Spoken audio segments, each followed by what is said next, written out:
Guys, let's try this 320 pesos unlimited pork samgyeopsal here at Koryo-jong Korean Barbecue Resto, located at 22 Session Road, Baguio, Benguet. Tara samahan nyo ako at alamin natin kung sulit ba talaga. Kakapasok ko lang and as expected, parang typical samgyup setup. Chill vibes, sakto for barkadahan, or kahit solo food trip, pwede na ang grill at side dishes. And here's the menu for today. Reminder lang guys, lahat ng kukunin mo dito kailangan ubusin. Otherwise, may extra charge siya. Kaya piliin lang natin kung kaya mong kainin. First try natin itong ginisang talbos ng sayote. To be honest, napakasarap niya kasi ngayon na lang din uli at ako nakatikim ng ganito. Crunchy, not too cooked. Guys, masarap din yung fish cake nila. Savory, malasa, at medyo maanghang.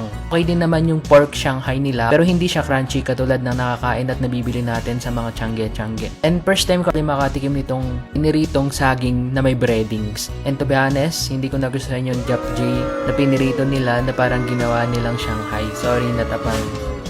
Siyempre, ang star of the show ay ang samgyeopsal. Ang bango habang niluluto, nakagana talaga. To be honest, normal lang siya and medyo patty. First bite, honestly, not the best. Medyo patty siya pero okay na rin. Malambot naman at masarap lalo na kapag may kimchi at sauce. I'd say around 5/10 kasi sobrang patty ng cut ng pork. Good news lang, unlimited rice din kung mahilig ka mag-carb load. For me, panalo talaga yung adobo kasi para siyang sisig na adobo. Basta masarap siya guys, hindi ko ma-explain. Parang bagong lasa. Bad move lang guys kasi inuna ko tong mga tteokbokki, fish cake, iba pang mga side dishes kaya hindi natin nasulat itong pork liempo. Pero overall, nasulat ko naman lahat ng side dishes. So ayan guys, experience ko dito, 320 pesos, unlimited pork belly rice at side dishes. Not the best samgyup in the town, pero sulit na rin for that price. Kung tipid food trip ang hanap mo,